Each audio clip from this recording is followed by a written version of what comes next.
Ahead of the Curve. 2 years at Harvard Business School. By Philip Delves Broughton. Narrated by Simon Vance.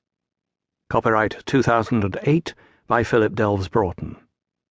This unabridged audiobook is published by arrangement with the Penguin Press, a member of Penguin Group USA, Inc., and was produced in the year 2008 by Tantor Media, Incorporated, which holds the copyright thereto. Preface. I did not go to Harvard Business School planning to write a book about the experience.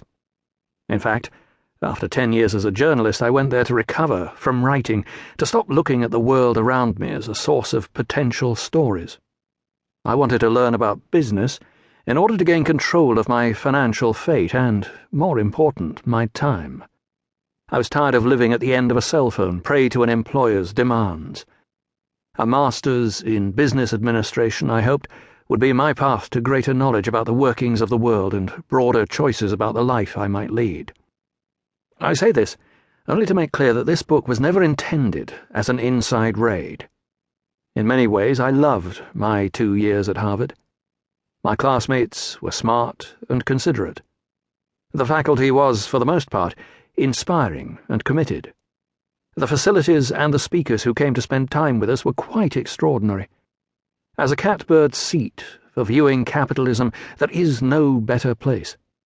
For me and everyone I knew, Harvard changed the view of our futures and the possibilities available to us through business.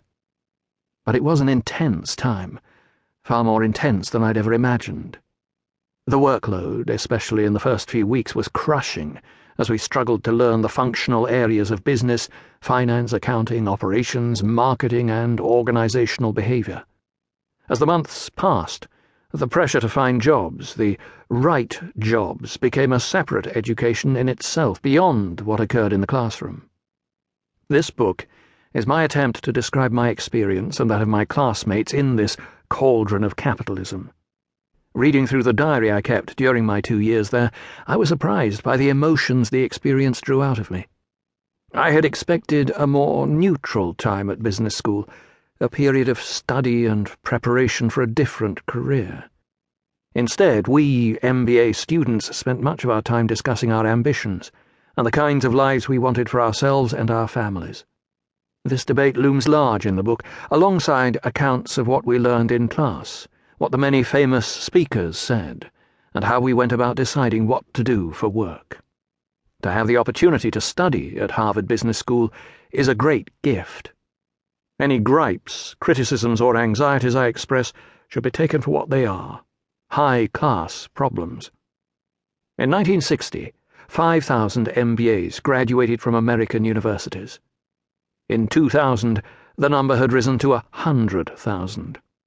The MBA course now comes in all kinds of flavors.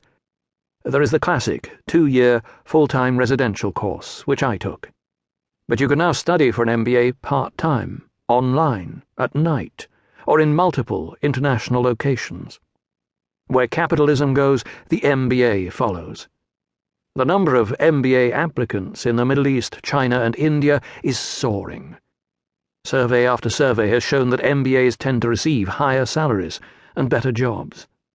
Those 3 precious letters have become a calling card and, in some cases, a requirement for success in business.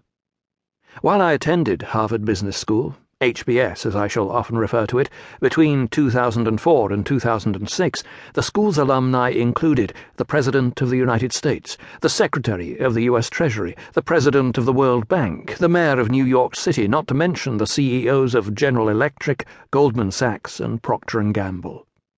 HBS alumni filled 20% of the top 3 jobs at the Fortune 500 companies. The newly fashionable private equity and hedge fund industries were stacked with Harvard MBAs who were received like gods when they returned to campus. It was daunting and thrilling to join such a powerful lineage.